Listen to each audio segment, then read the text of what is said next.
Hi, my name is Anna Entris. I'm here in Lewiston, New York with my friend Pam Walk. Hi. And we're just going to talk about Anna and how she became a Christian. So Anna, you grew up in what area? So I grew up in Rochester. I lived in Rochester. I went to college there. Then I moved to Connecticut. I lived there for about 5 years. I moved back to the Rochester area where I worked. And I came to the Buffalo area to go to grad school. I didn't think I was going to stay here in Buffalo, but I got a job at the University of Buffalo, and I've been working there ever since. I do research at UB. And I grew up in a Christian home, and we went to church every Sunday. And I did believe in God when I was younger. I do remember that, but that changed when I was about 12 years old, and I prayed for God to intervene in this situation.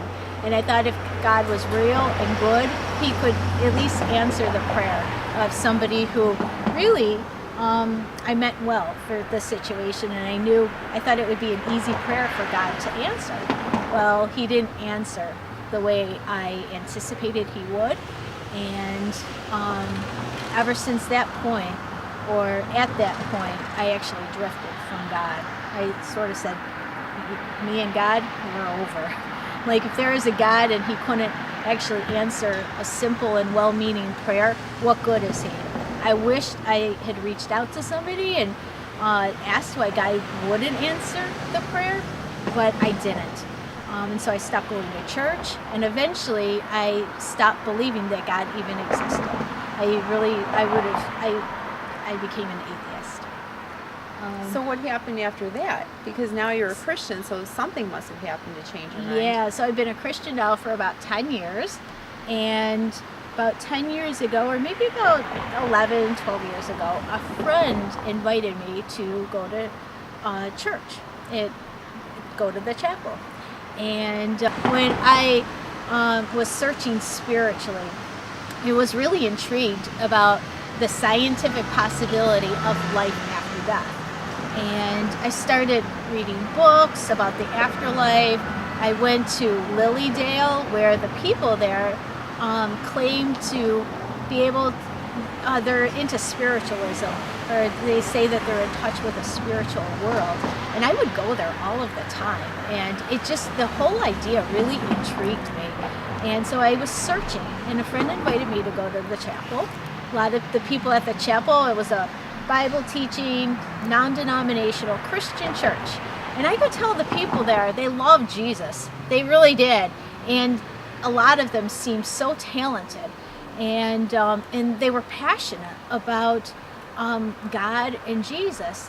And I thought, oh my goodness, I could tell that they were genuine. And I really came to think that maybe God honestly did exist. It was either they existed or these very seemingly talented, intelligent people were a little bit crazy. So I started reading books about Christianity and continuing to go to church. And I came to believe that maybe God did send His Son Jesus to live among us. Maybe Jesus did live a perfect and sinless life. Maybe He did die on the cross, and maybe He even rose from the dead. I mean, I really saw Him maybe more as a historical figure, but there was no love in my heart for Jesus. Even as I was learning these things and actually coming to believe that maybe all of this did exist, there was no love in my heart for Jesus. And so I reached out to the pastor, the lead pastor at the chapel, and I emailed him, and I said, I said exactly what I just said. I'm coming to believe that Jesus is real, and I know what it means to love another person, but I don't have any love for Jesus. And where does that come from? I can tell that you have great love and passion for Him. And he responded, and he said, well, if I really know Jesus, I will love Him. And the best place to get to know Him is in the Bible, in God's Word to us. And he suggested that I read any of the 4 Gospels, Matthew, Mark, Luke, or John, and he said to pray. And so I committed myself to doing that. And I did this for a couple weeks, and within is almost a miracle. And I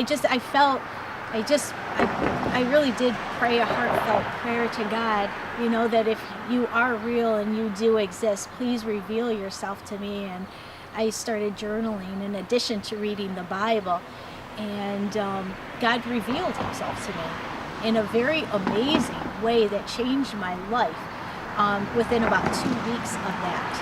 Wow, that's really awesome. It is. And so then you've been a Christian now. I've been a Christian for about 10 years now. That's wonderful.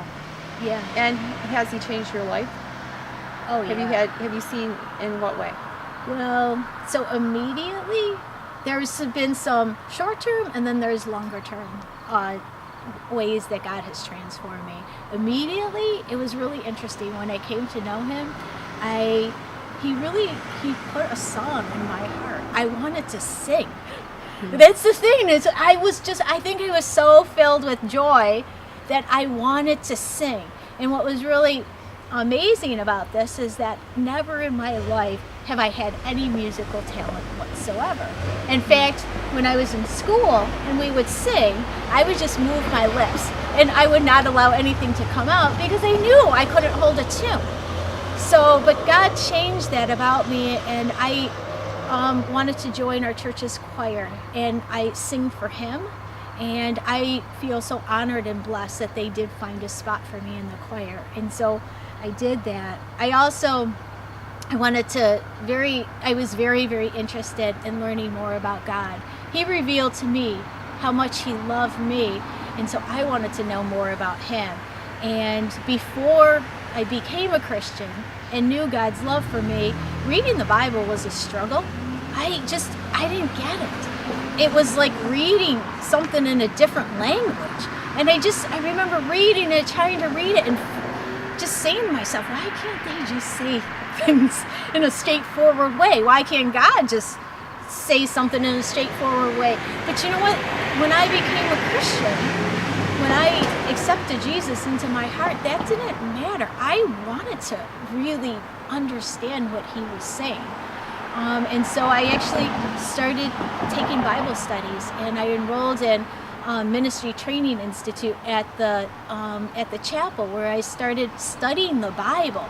And it really brought God's word alive in my life, so much so that I started Bible studies myself. I did a Bible study at my grandmother's nursing home for some years, and I wanted the older people there and my grandmother to be as passionate about God and his word to us as I was. And as I was learning more, it brought me so much joy to learn more about God.